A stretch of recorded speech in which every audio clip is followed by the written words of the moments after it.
Au nom d'Allah, le miséricordieux, le très miséricordieux.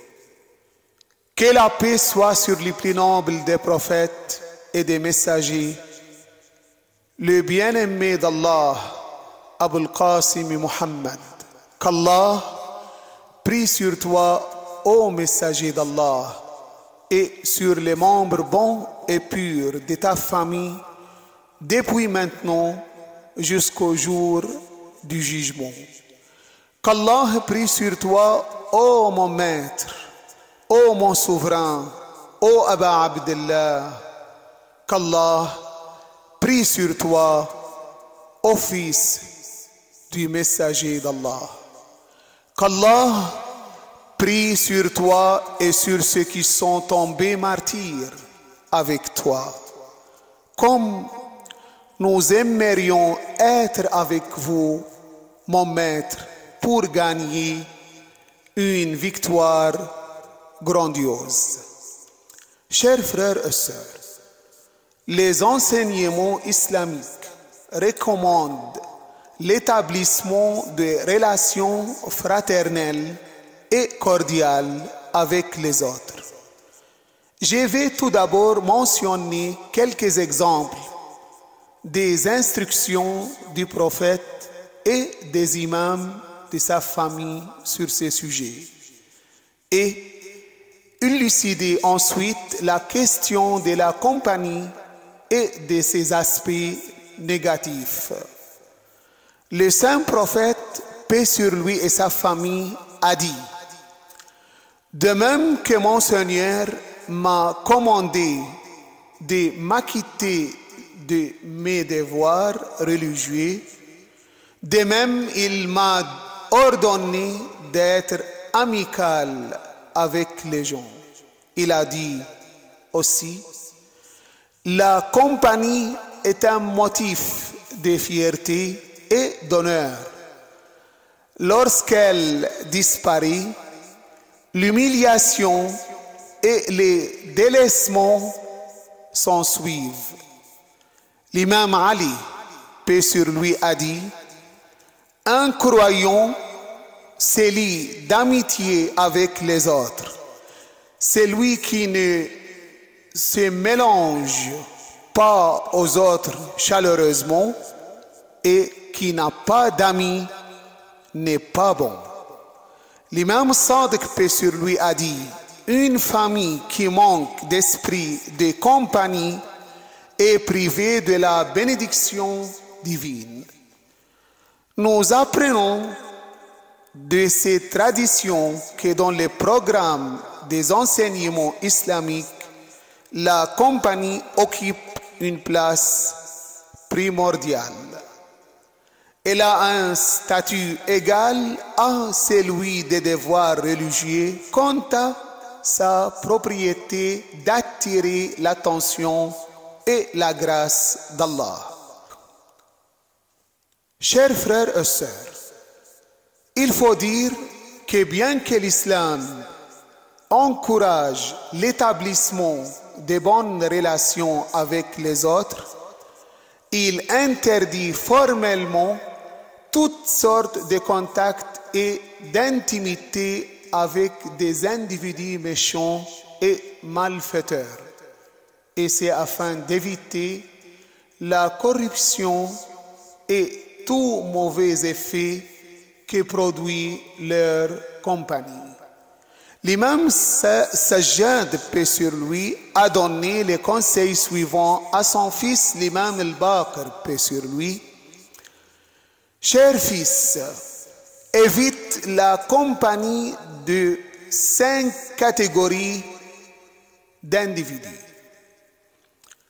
Tu ne dois ni leur parler, ni les accompagner, ni voyager avec eux. L'imam al-Baqir, paix sur lui a demandé de les spécifier. L'imam Sajjad, paix sur lui, a énuméré: évite la compagnie d'un menteur, car il est comme un mirage. Il te dessine une fausse image des choses. Évite la compagnie des gens corrompus, car ils te vendent à bas prix. Évite la compagnie d'un mesquin, car il t'apporte un mauvais renom avant que tu aies besoin de son argent. Évite la compagnie d'un imbécile, car en voulant te rendre service, il te porte préjudice. Évite la compagnie d'une personne qui a coupé ses liens avec ses proches, car une telle personne est dénoncée en 3 endroits du Saint-Coran. Chers frères et sœurs, le messager de Dieu, paix sur lui et sa famille, a dit: chaque homme suit la religion de son meilleur ami. Que chacun de vous choisisse donc ses amis avec soin.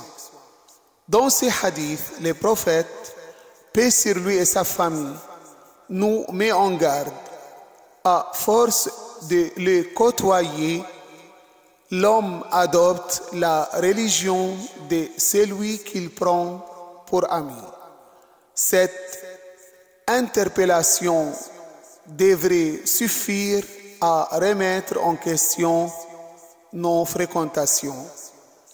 Une telle mise en garde peut sembler excessive, mais elle provient d'une source sûre et pure. Ainsi, il ne convient pas aux musulmans de s'en détourner, mais plutôt de la méditer. Chers croyants, chers jeunes, le bon compagnon est celui qui nous rappelle Allah, exalté soit-il. Ici-bas, ses bienfaits sont multiples. Une telle amitié nous tire vers le haut. Une personne qui nous aime par la grâce de notre Créateur et ne nous aime que pour lui, veut pour nous le meilleur, ce qu'elle veut pour sa propre personne. Dans cette optique, elle nous conseillera uniquement dans les biens, nous encouragera à améliorer nos connaissances, ne nous verra que dans un contexte qui plaît à Allah, saura être présente sans rien attendre en retour, invoquera pour nous en notre présence ou en notre absence et nous dévoilera nos défauts en privé tout en préservant notre honneur en public. Chers fidèles, chers jeunes, les jours de Ashura, les gens qui ont gagné les combats spirituels entre les vertus et les vices et ont réussi à faire triompher l'armée de la raison sur l'armée de l'ignorance, n'était qu'un petit groupe.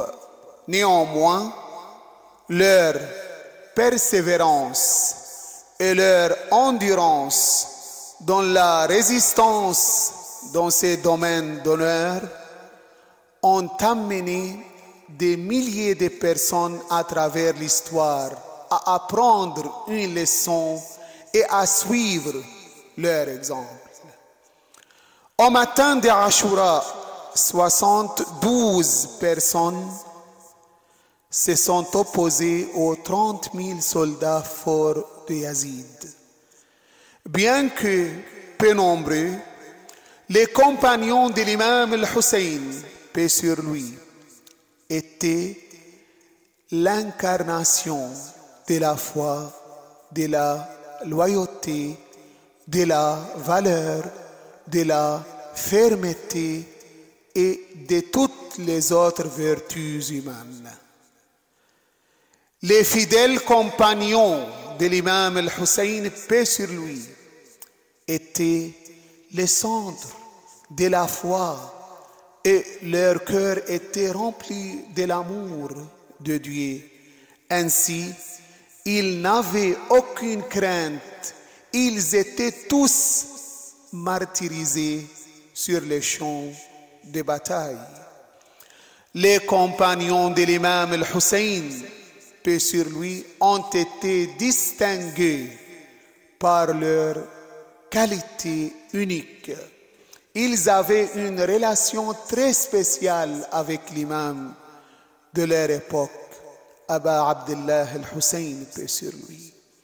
Ils avaient tous des positions qui démontrent la profondeur et l'enracinement de cette relation qui dépasse les niveaux de la charge religieuse pour atteindre l'état d'amour et de dévotion qui découlait de leur connaissance de l'imam de leur temps.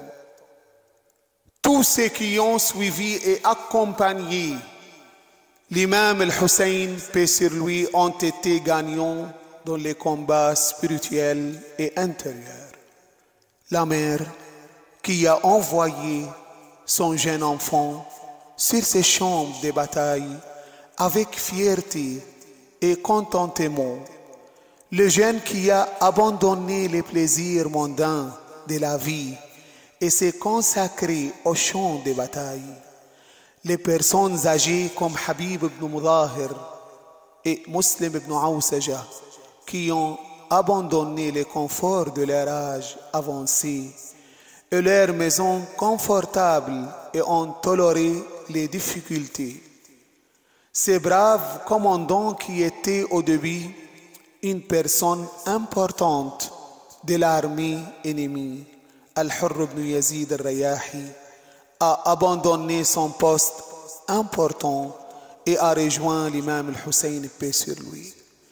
Certains étaient des nobles comme Zuhayr ibn al-Qayn, d'autres comme John bin Hawi étaient des esclaves, certains comme Salim et Amir venaient des villes comme Koufa et Basra.